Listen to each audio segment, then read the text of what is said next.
I want to welcome you. This is Yaya Diamond, and we have an amazing show for you today. I am so thankful to have my guest on the show. It's Miss Brenda Bradford Ward, and she has her book out. It's called 40 Years to Life. And I'm just so excited to have her here because she seems so cool. I mean, really cool. Welcome to the show. Oh, it's so great to be here and to talk with you. Awesome. So tell us about yourself a little bit because I mean, you seem like a cool person. I mean, like one of those people that you just want to hang out with and just like sit down and listen to all the stories. Oh, please, please, please. Absolutely. And I can feel that way. I transitioned a couple decades ago, well, several decades ago. But I did not have that aspect to my personality when I was still pretending to be someone else.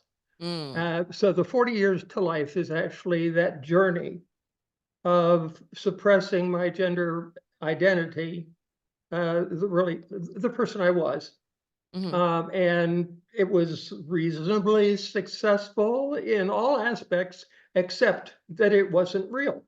mm, There's this odd juxtaposition when transgendered people are affecting the gender assigned at birth.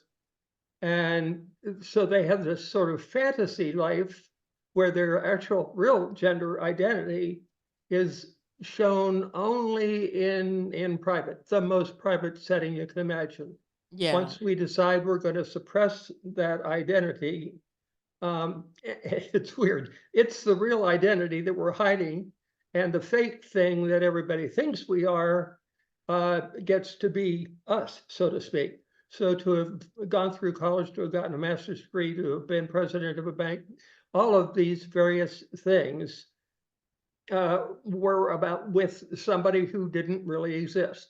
I loved my sisters, loved my parents, my grandparents, and they reciprocated. And it was just that they didn't really know me or love me, and they were utterly uh, surprised is too mild a word, uh, but they found it incredible that I really needed to go through transition. And incidentally, it was not something I chose.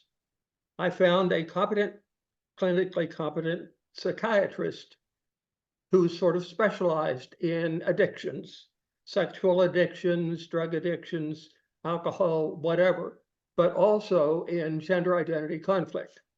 And every one of those words could not be more important.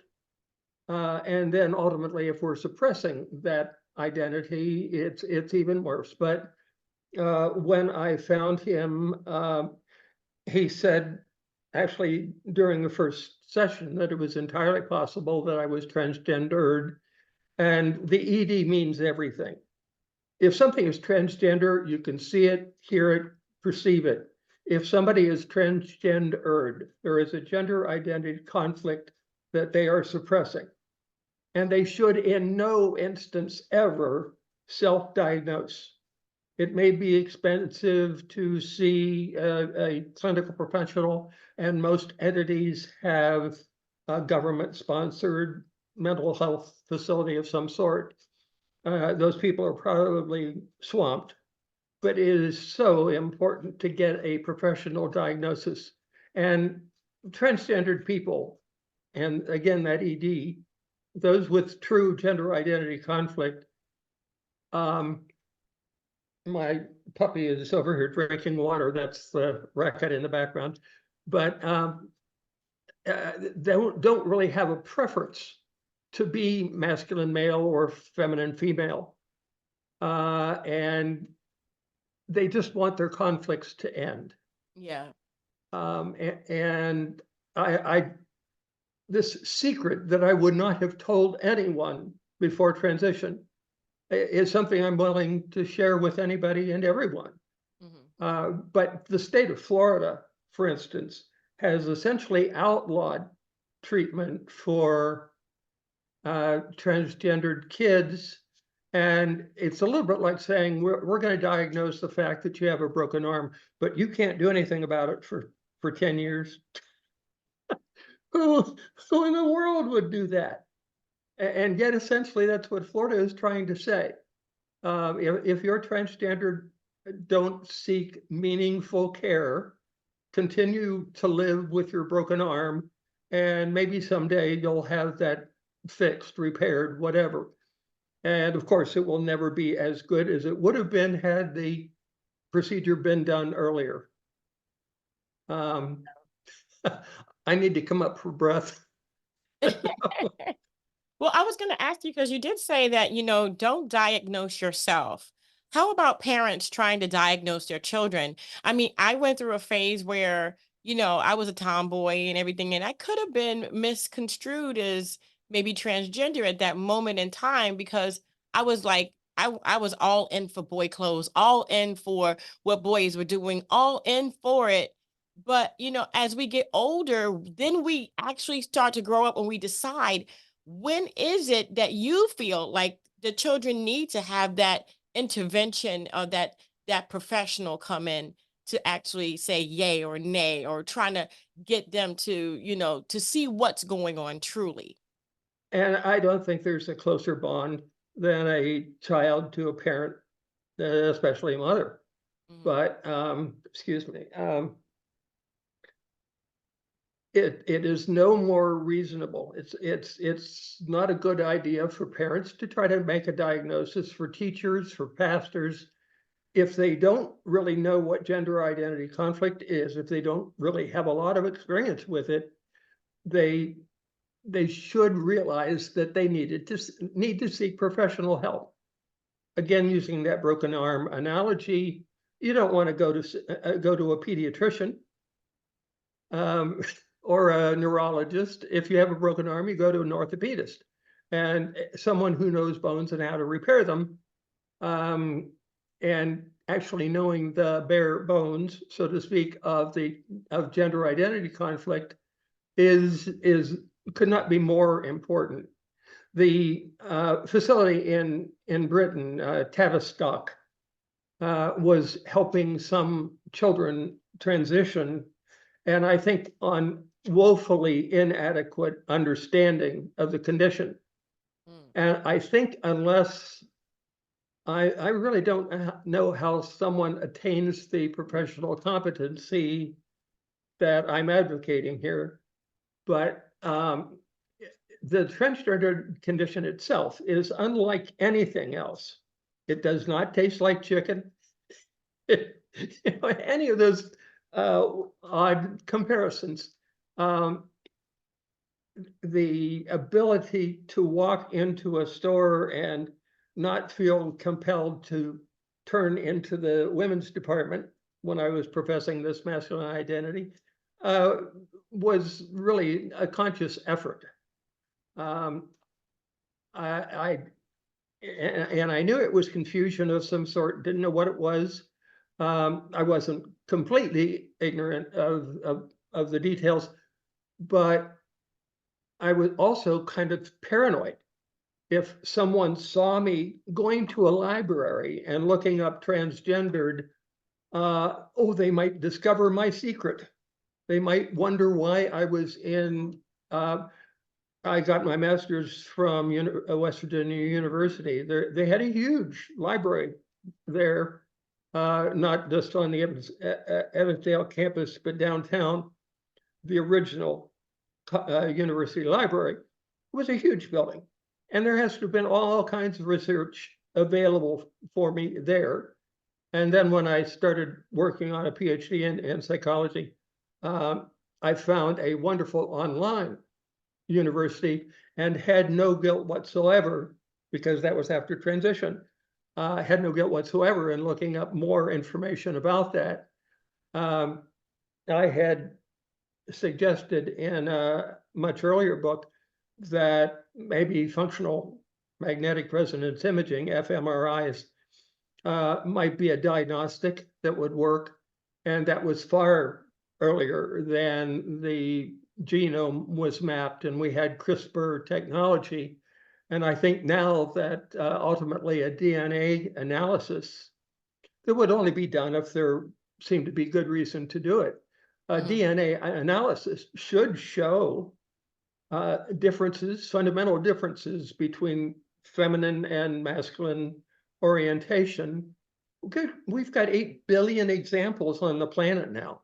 How large a sample do we need to actually being able to diagnose where there is and yes, there are births with ambiguous genitalia, and more often than not, there is an assignment made to female because it is easier surgically to do that than to indicate um, uh, than to try to rectify a masculine assignment.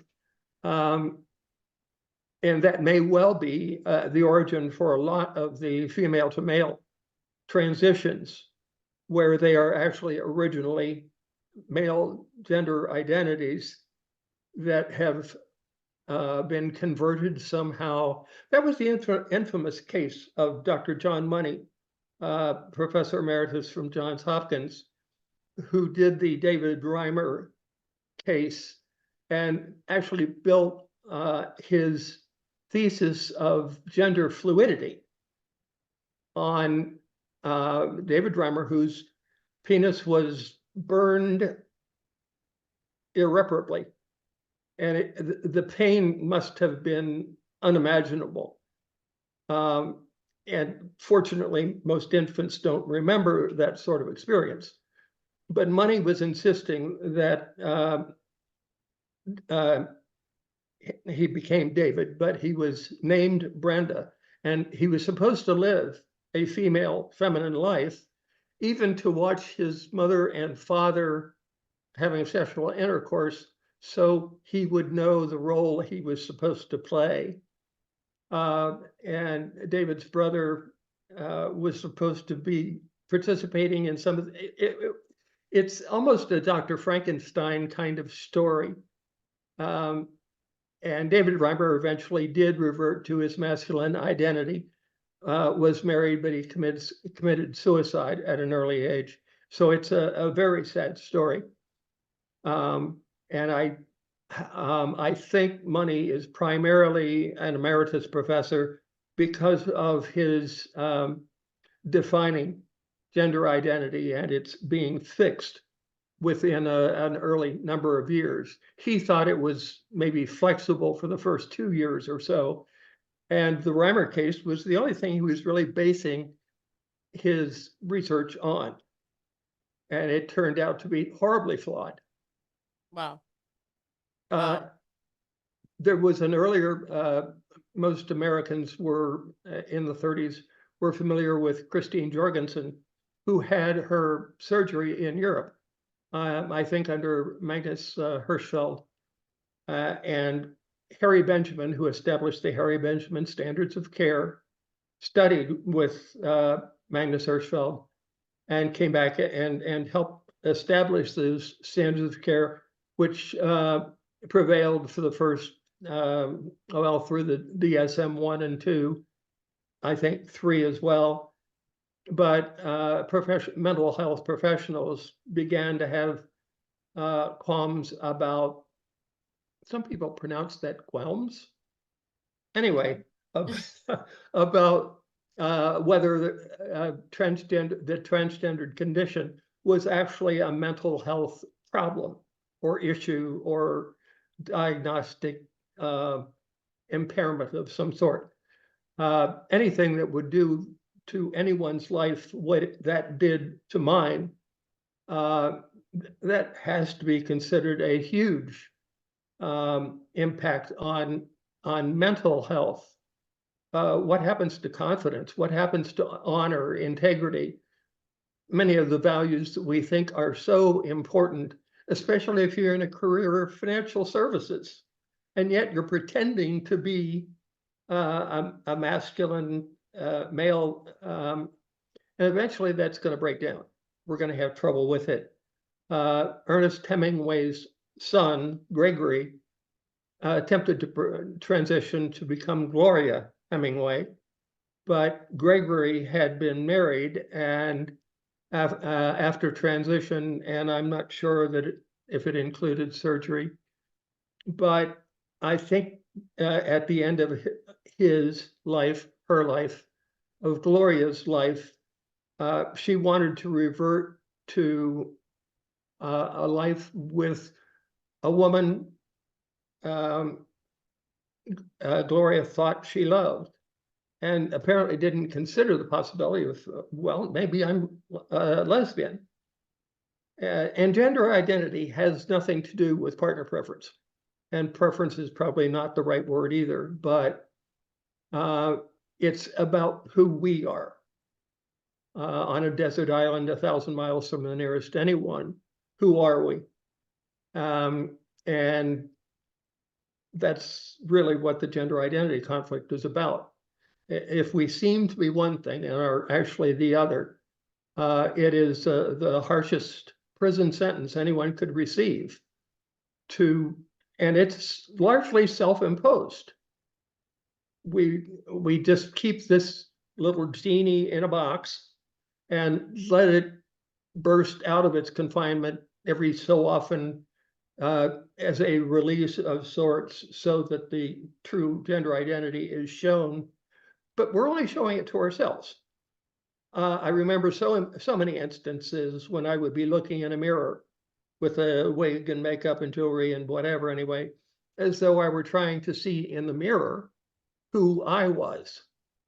So which was the reality, which was the reflection? Um, that's certainly not the best explanation, but it's the best I can do right now. It's okay. I understand. It can't, I always said, I don't think anyone would want to go through what transgender people have gone through. And it's not necessarily a choice.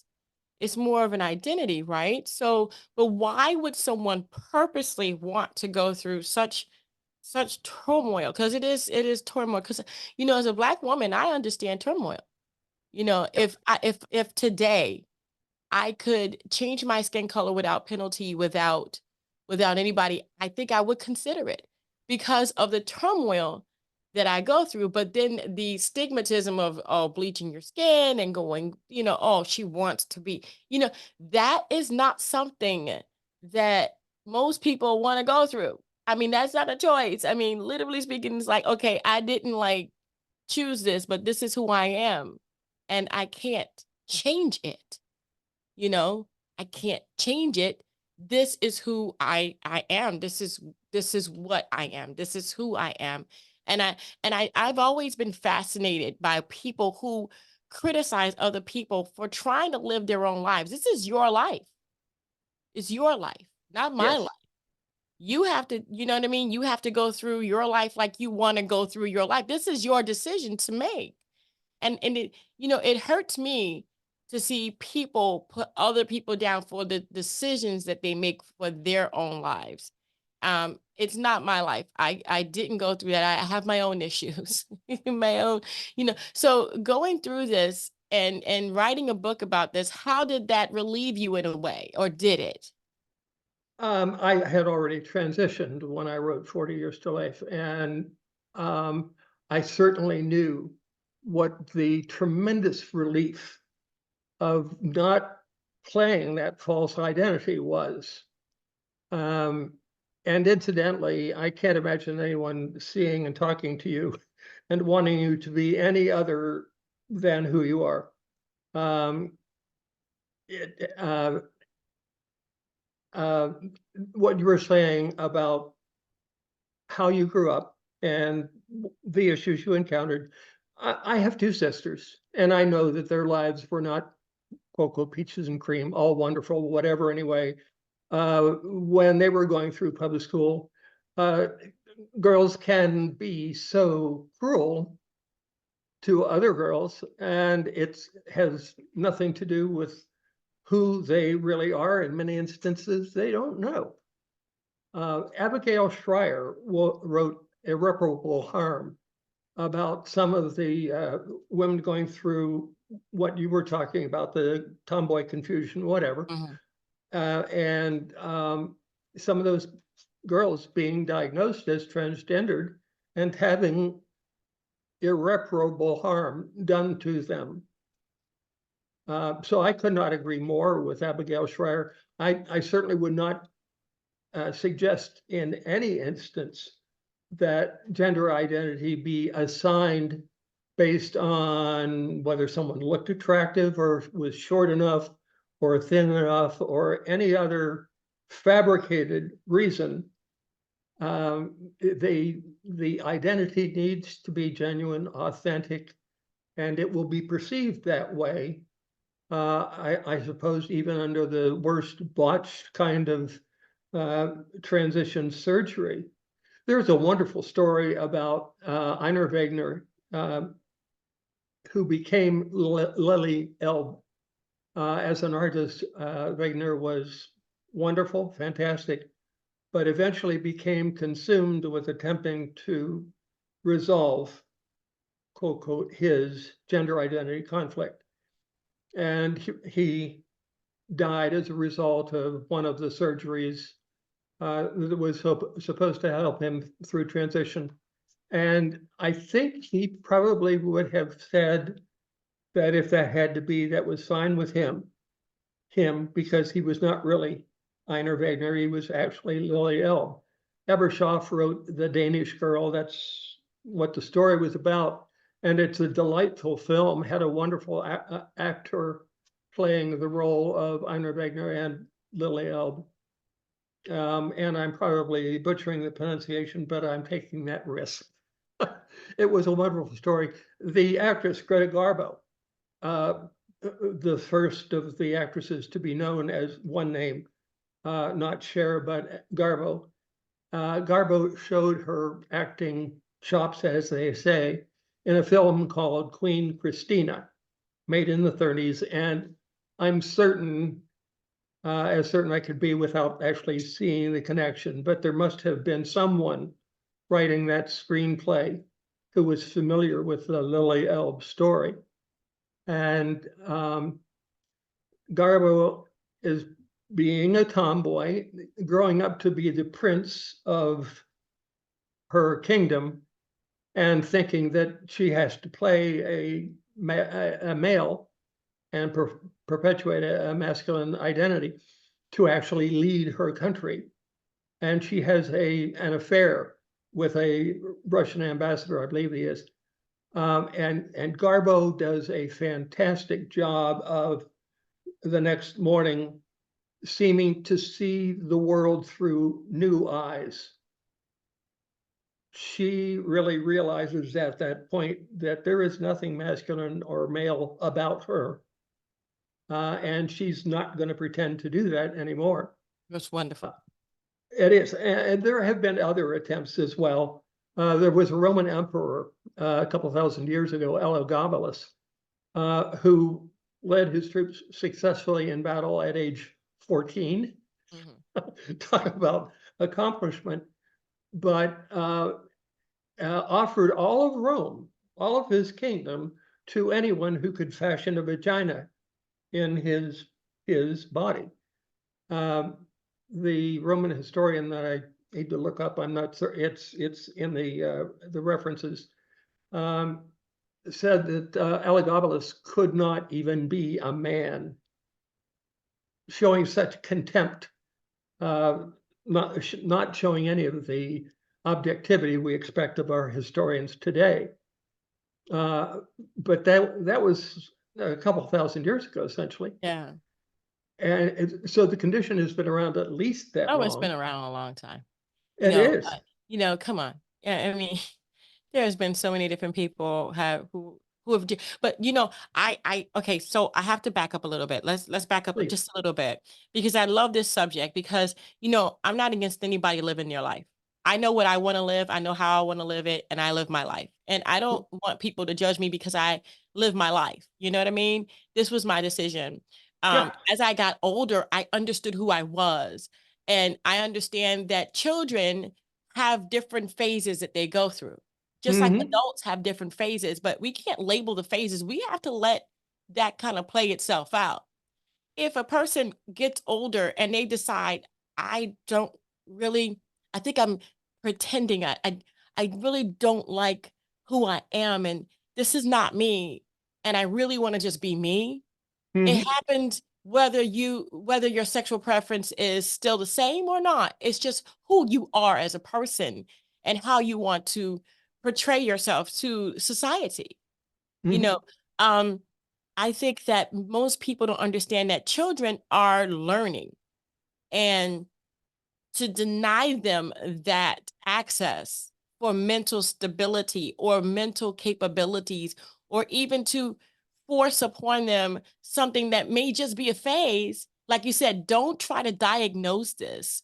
Hmm. Let it kind of get someone professional to help you, because it could, like me, what if I was diagnosed as a boy or a lesbian or transgender when I was going through my boy stage? I'm not a guy. Horrible. I don't feel that way. I feel like I'm a female. I'm a female in all sense of the world. I'm a female. But what if I was misdiagnosed? What if my mother went ahead and did that for me? That would have probably been a big mistake. Oh, And it no, would no have been, doubt. I would have, you know what I mean? So we see it, but you have to let it play itself out. You have to just kind of sit back and just let the person be a person. And And I don't know if you agree with that, but that's how I feel. that was something a physician friend of mine was discussing my idea about a DNA diagnostic.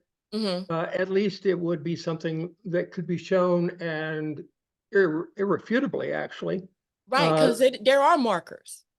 yes, There are and markers, and most people don't know that. There are markers, and you and can't tell. his very reasonable question was, well, what if we have that indication, but it's wrong? And my answer was, well, I don't think we would have done the test in the first place if we didn't have reason to suspect. Right. But having a DNA analysis that confirmed gender identity conflict could be so useful. And the earlier the diagnostic can be done, the better the mitigation might be, Florida law notwithstanding, at the current moment. Um, the governor of Florida is so well educated, and certainly from his military career, for all of the things he saw.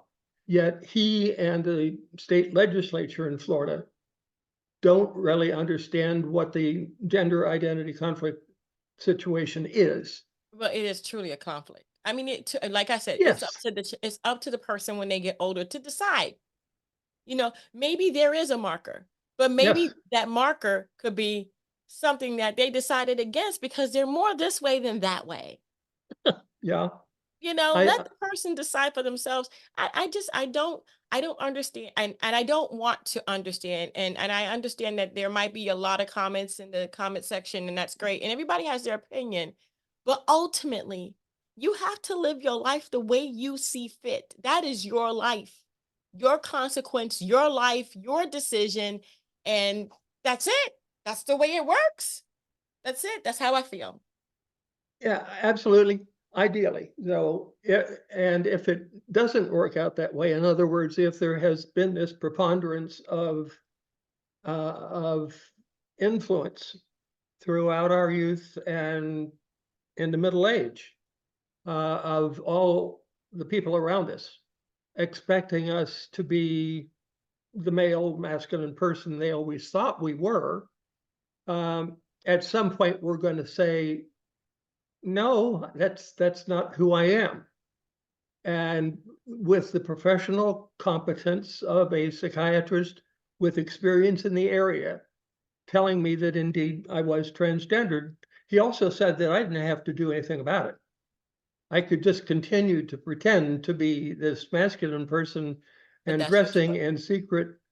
Who would do that? Who would But choose that? again, that is your choice. They can't say, I can say that they can give you the choice.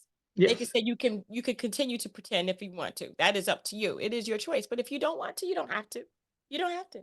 And gender identity is such a fundamental part of who we are, whether we're right-handed, left-handed, uh, our eye color, any of those kinds of things that are kind of in the mix. Uh, there are things that we don't ultimately, being true to ourselves, we don't feel that we can continue affecting a personality being whatever anyway that is not authentic. And so for all of the help he was offering, maybe where it might be appropriate, it was certainly not appropriate in my case. I probably would not actually have seen him in the first place if I didn't consider the possibility that I was going to have to go through transition. Right. But I have never felt closer to my Heavenly Father than when I was struggling with how can I do this? And I can't say I actually heard. Um, I heard there was a phrase, "It will be all right." Those four simple words, and they were exactly what I needed. They were true, authentic. If I had been giving them to myself, as so many mental health professionals probably would suggest, it wasn't something I gave myself because it would not have had that effect. But I accepted that it would indeed be all right. And I was able to tell all the people I loved and who loved me that I wasn't that person I had pretended to be. I was Brenda, and I was going to live the rest of my life as Brenda. And um, I told my sister right after the surgery that I wondered if I had actually just created a bigger problem than I already had. But no, that that questioning was reasonable. The endocrinologist I was seeing actually diagnosed my dad's lymphoma. So my dad was hit uh, as hard as anyone could hit someone, not only with the idea that he was losing his son, but that he had cancer that indeed could be terminal. And dad and his family, I think, had a fundamental characteristic to themselves that they would prevail. They would quote quote soldier through. I'm sure there are people like that in your background. They must be in everyone's background. That so-called great narrowing, where supposedly everyone on the planet today is related to a 10,000 number population that went through what is called the Great Narrowing. Um, and those people have to have been resilient. Uh, but I do feel so sorry that my dad had to go through that. His battle with lymphoma was successful. He was cancer free when he died. And I think as I continued to be as his primary caregiver, I was as close to him as I ever had been. Some of the times when I visited my psychiatrist and was having electrolysis, he would go along so that I would not be alone in the car. Um, and there was no other reason for him to do that. Um, So I don't question whether he loved me. He might have wondered whether I could have not transitioned out of love for him. Um, the answer to that one has to be no. I had to be who I was. Yeah. There was that song years ago, "I Gotta Be Me." That's right. You have to. Uh, yeah, yeah. I don't think everything in our culture certainly should be taken from popular music. No. Wait, that would be crazy. Yeah, That would but be. uh, the transgender condition demands resolution, and however it comes out, we can't run away from conflicts. And I wanted to say conflicts like that, but I don't think there are any other conflicts like that. Um, the horrible example that money chose, and that actually turned his hypothesis upside down and actually disproved the flexibility of gender identity, um, is maybe a hard lesson for mental health professionals to learn. But if they would inappropriately suggest that someone is transgendered when they're not, that's the kind of thing that Abigail Schreier was writing about, and the kind of tension, conflict you went through. Yeah. Um, I, you have to be very pleased with the woman you have turned out to be. Yes. Yes, I Eh, am. And again, like I said, and like you said, uh don't diagnose for yourself. Let I always say let that play out. I knew that my auntie was gay. Okay, She was gay, gay. She was gay, gay, gay. She's always been gay. Nobody questioned that she was gay. She's passed, but nobody had a question that that woman was not gay. okay, You see what I'm saying? So it was like we knew, and that was fine. That was her life. That's what she chose. I loved my auntie with everything. She was my baby. You know what I mean? She was my yeah, yeah, love. yes. It's got nothing to do with her personal decision to do whatever she wanted to do. That's what she wanted. That was her life. Hmm. She went through persecution, but how are you gonna live something like that's so depressing. I couldn't I can't imagine trying to live as a man knowing that my true identity is not a man. It's depressing. I couldn't do it. I couldn't do it. And I understand that plight. I understand that. You know what I mean? Hmm. Like my auntie, she would have never been a female, a girly girl. Please, my aunt? You've got to Yeah. be kidding me. There's no way. No way. And I loved her. And we have to understand that there is a gene marker for this. There is a psychiatrist out there that can help you. But again, and I love what you said, don't self-diagnose and don't try to diagnose your children. Let them grow up a little bit because we all go through phases. Let them Hmm. grow up, let them get some professional help. Let it play out. Let's see what happens, and Yes. let them decide for themselves which direction they want to go in. You said earlier too that you don't know if there is a similar conflict, and I'm going to kind of combat you that there have been people in the music industry that were black that are now white.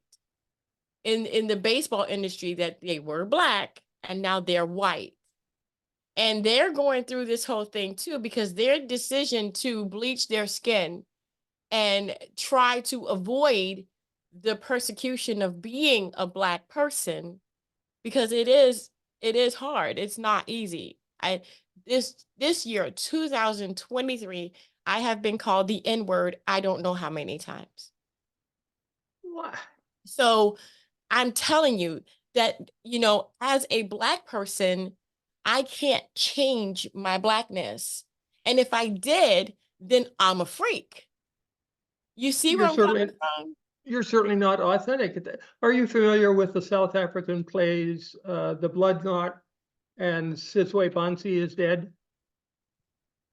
Sizwe Bansi is Dead was um, about the central character making that choice, Mhm. either being the uh, segregated black person he was born as, or whether he would take this identity card, whatever it was, uh, and I, I've forgotten the playwright's name.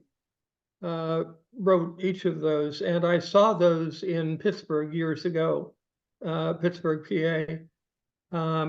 But they were asking that kind of question, whether he could stop, whether Siswe Bansi would actually be dead in place of this new person he would be pretending to be, Mm, but could not authentically be.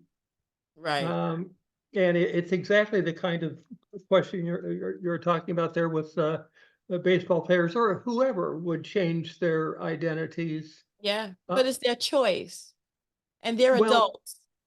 and they have to be fabricating their education, all of the experience that they had Yeah. as the real person they were to Mhm. pretend to be somebody else. And I think there's a kind of a fantasy that transgendered people have. They entertain maybe for some brief period during transition when they kind of assume that they would move hundreds of miles away and take on a new feminine appearance and uh, they would be, in that instance, they would be trying to transform their female feminine self, that was reality, into another fantasy. They had been pretending to be a male and masculine. Now they would be pretending to be female and feminine.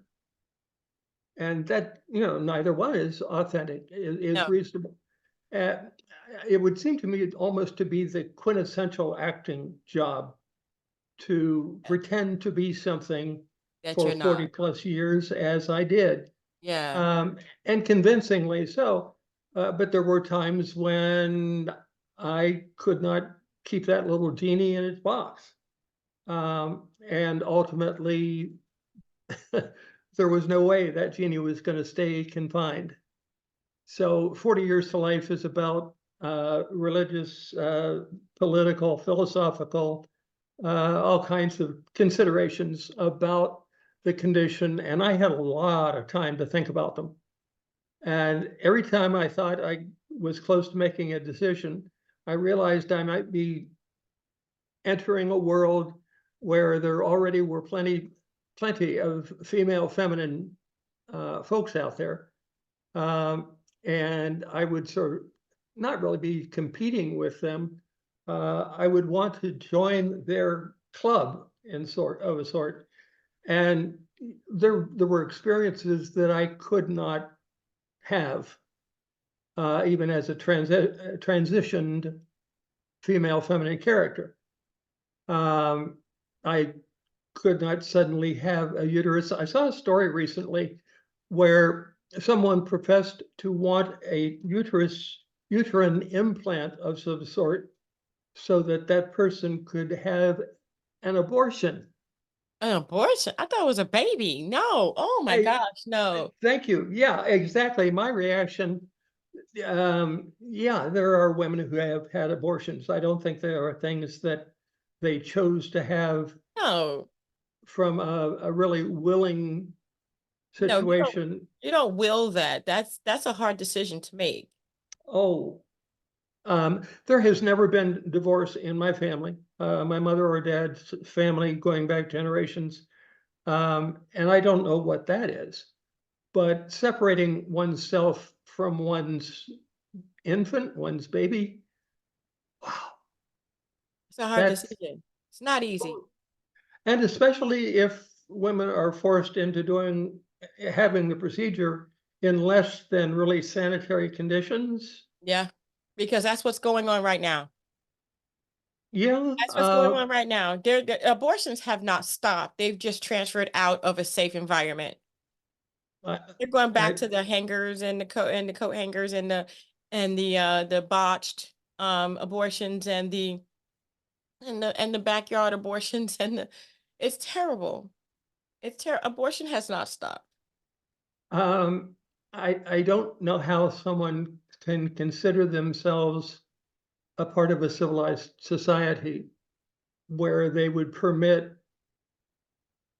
an infant, however they the unwanted pregnancy, severe birth defects, yes, but where the infant is so brutally treated in most instances of, and one can imagine uh, the procedure actually being botched in such a way that the infant actually is partially born.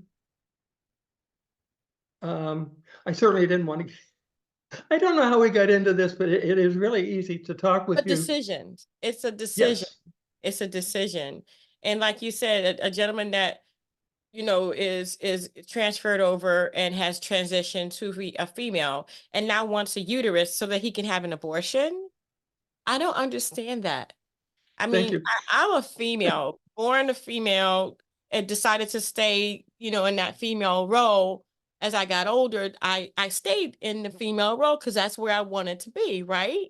Sure. But I can't see myself making that decision as a woman who was born a woman with a uterus to try and see if I wanted to abort my child because I want experience. Uh uh, oh, I can't. I just it's beyond me why Yes. someone would want to do such a criminal act.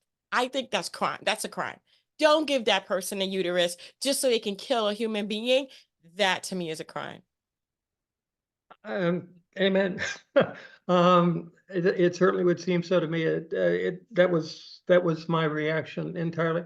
But just getting back to the book, if I might, um, Yeah, it's I was attempting to show how there was no influence um, from my parents, my grandparents, my sisters, nothing along those lines that might have led me to be transgendered. Um, Nor was there any part of my education, I always loved music, and if everyone who loves music, by definition, is transgendered, we have far too many musicians. But yeah, and incidentally, I am a tenor. I went through puberty as a male, so I can't affect um, just with head tone only and weird kinds of things to interfere with my voice. The voice teacher I had dearly loved and studied with for about 15 years was very much about an authentic kind of production of the voice, something that we don't interfere, we don't manipulate. We right, actually try to get out of the way. And it's one of the wonderful things we can see in an infant or a dog or any other creature that produces sound naturally. And from the day we're born, I think from the day certainly we become self-aware, we understand our voice tends to be identified as us. And so maybe we want to influence it. We want to fool around with it a little bit. We want people to think they're hearing something else. But even that's, she was teaching authentic singing with a proper setup and using, well, setup, that kind of figurative speech she used throughout her teaching. Um, but the idea of a sound spinning and permeating uh, a room in which one might be singing.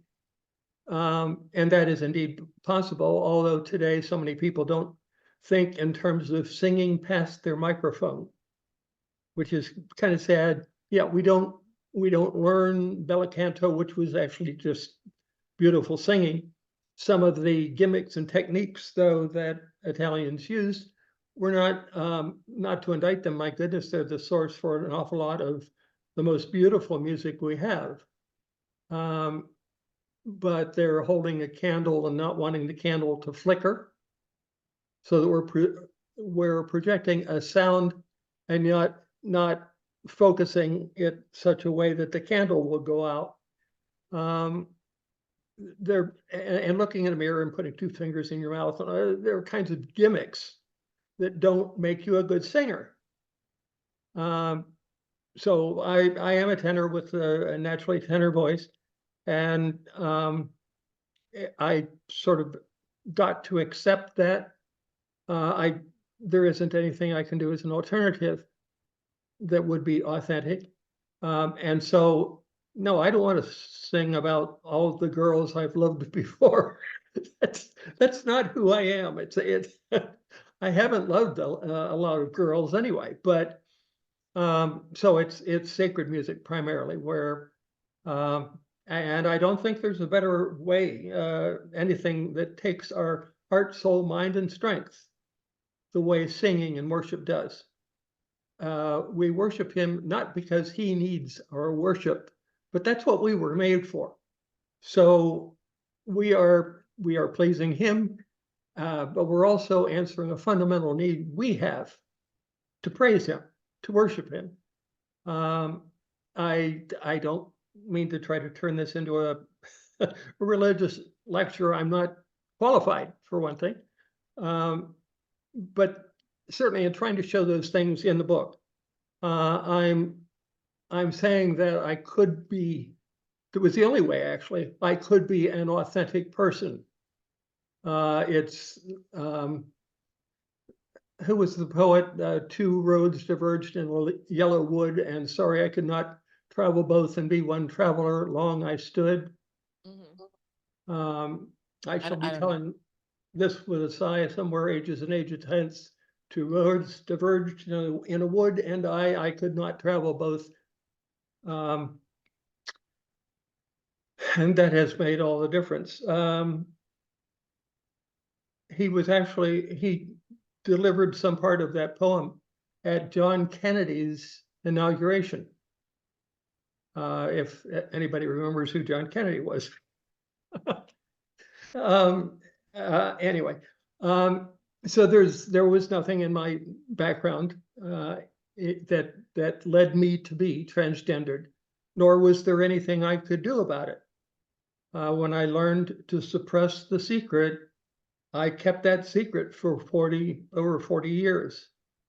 And I would not wish that on anyone. On the other hand, my life was not absolutely miserable from the first day. I think I had a strong, loving family. I would wish everyone had one like that. And certainly had still do have a strong Christian faith.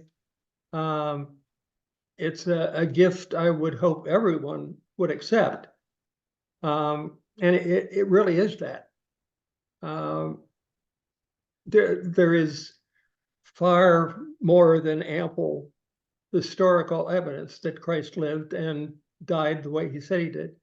There may not be as much historical evidence for his having risen, and yet there are supposedly something like 500 people who saw him after he was crucified. Um, so we can't really argue this time of year, especially, my goodness, to deny that gift, a gift like none other. I maybe that's my Christmas message, since we're close to Christmas. But it is so great talking with you. Thank you. Absolutely. Thank you. Well, we've run out of time right now, but we do have 40 Years to Life on Amazon. Am I correct? And where else can people find you? It's Barnes and Noble and Books A Million also has the orange covered most recent edition. Right. The website is www.brendabradfordward.com. And there are a couple other interviews I had. I'm not sure there are any or is any that I liked more. I certainly enjoyed this talking with you. Thank you. Um, and there's another website, I'm not sure it's up yet, BrendaBradfordBooks.com. So Awesome. uh, it, again, it's such an unusual experience, and I truly lived it for 40 years. And I hope others don't have to do that. Yeah, There was an awful lot of wasted time and effort in there. definitely. Wow. Well, Brenda, thank you so much for being on the show. I appreciate it. I appreciate your honesty. And most of all, I appreciate that you are now living who you need to live. And it is your choice to do that. And I respect that. Thank you so much for being on the show.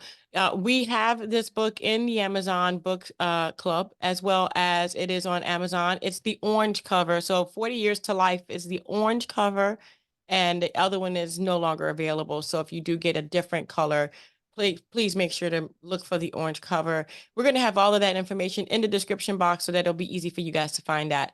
I want to thank you guys so much for tuning in. Don't forget to dare to be different. And until next time, guys, bye. Don't forget to follow us on YouTube and Instagram. Thank you for watching.